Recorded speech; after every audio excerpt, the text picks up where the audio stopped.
اللہ تو اپنا وہ سنایا واقعہ کہ میں ایک مرتبہ حضرت تھانوی صلی اللہ علیہ وسلم کے ملفوظات جب آپ مجھے سے بیان فرمایا کرتے تھے تو میں چاہتا تھا کہ لکھ لوں، تو اور لوگ بعض لکھ لیا کرتے تھے، تیز لکھتے تھے، میں تیز لکھ نہیں پاتا تھا تو لکھنے سے رہ جاتے تھے. تو میں نے حضرت سے ذکر کیا کہ حضرت میرا بہت دل چاہتا ہے کہ ملفوظات لکھ لیا کروں، اور لکھا جاتا نہیں اور یاد رہتے نہیں، بھول جاتی ہیں باتیں. تو حضرت نے فرمایا کہ میاں کس چکر میں پڑے لکھنے وکھنے کے. بات یہ ہے کہ پہلے تو جملہ یہ شاہ فرمایا کہ یہ لکھنے کی کیا ضرورت، خود صاحب ملفوظ کیوں نہ بنو، خود صاحب ملفوظ کیوں نہ بنو. حضرت فرماتے میں تو تھرا گیا کہ میں کہاں صاحب ملفوظ بنوں. پھر حضرت نے فرمایا کہ بات دراصل یہ ہے کہ جو حق بات ہوتی ہے اور اللہ جل جلالہ کے دین کی بات جو صحیح بات ہے، فہم سلیم پر مبنی، صحیح فکر پر مبنی، وہ بات جب تمہارے کان میں پڑ گئی اور دل نے اسے قبول کر لیا، کان میں پڑی اور دل نے قبول کر لیا، فرمایا وہ تمہاری ہوگی، چاہے وہ لفظوں میں یاد رہے یا نہ رہے. جب کان سے سن لی، دل سے قبول کر لیا تو تمہاری ہو گئی. انشاءاللہ جب وقت آئے گا تو اس وقت یاد آ جائے گی، اس وقت یاد آ جائے گی، عمل کی توفیق ہو جائے گی انشاءاللہ. یہی فائدہ ہوتا ہے بھائی بزرگوں سے کی خدمت میں جانے کا، ان کی باتیں سننے کا، کہ وہ ڈالتے رہتے ہیں کانوں میں، اور یہاں تک کہ وہ انسان کی طبیعت میں داخل ہو جاتے ہیں، وقت پر یاد آ جاتا ہے. میں آج سوچتا ہوں کہ حضرت والد ماجد صلی اللہ علیہ وسلم، حضرت ہمارے حضرت ڈاکٹر صاحب صلی اللہ علیہ وسلم اور حضرت مولانا مسیح اللہ خان صاحب، ان تینوں بزرگوں سے تعلق رہا. اپنا تو حال تباہ تھا ہی، لیکن ان کی خدمت میں اللہ تعالیٰ نے حاضری کی توفیق عطا فرما دی، اور ان کا کرم تھا، ان کا فضل تھا.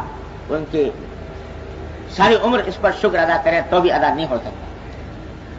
تو نہ طلب نہ خواہش نہ کچھ، لیکن وہ زبردستی ڈال گئے، کچھ باتیں پلا گئے، کھانے میں ڈال. اب میں سوچتا ہوں اگر میں لکھنے بیٹھوں نمبر کیا کیا باتیں یاد ہیں، تو نمبر 1 نمبر 2 نمبر 3 کر کے اگر لکھنا چاہوں تو مشکل ہے یاد آنا. لیکن وقت پر کسی نہ کسی وقت پر یاد آ جاتی ہے.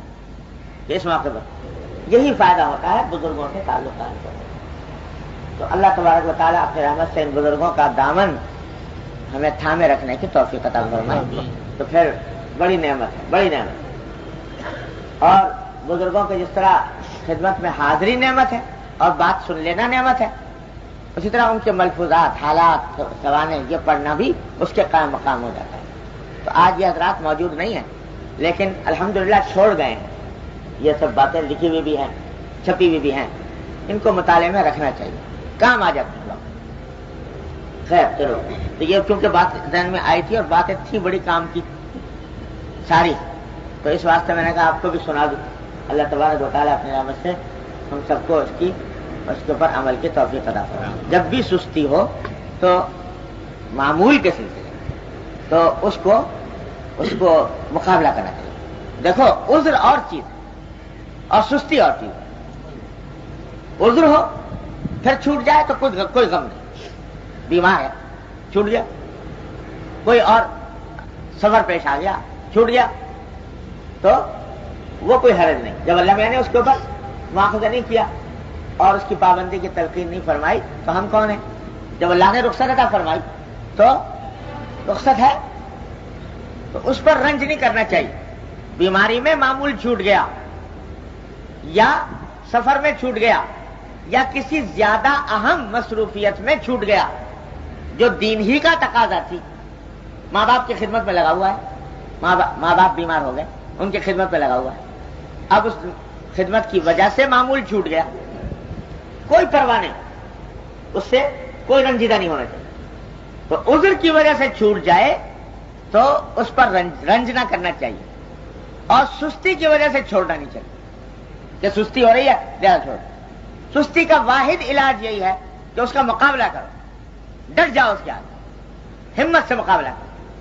اور اس کا علاج سوائے استعمال ہمت کے کچھ اور نہیں، سستی کا علاج، بس اس کا مقابلہ یہی ہے۔ یہ تنہا یہ بات بھی اگر ہماری زندگیوں میں آ جائے، سستی کا مقابلہ، بس سمجھو آدھا کام مار لیا، اس کے بعد اللہ تبارک و تعالیٰ اپنی رحمت سے توفیق عطا فرمائے۔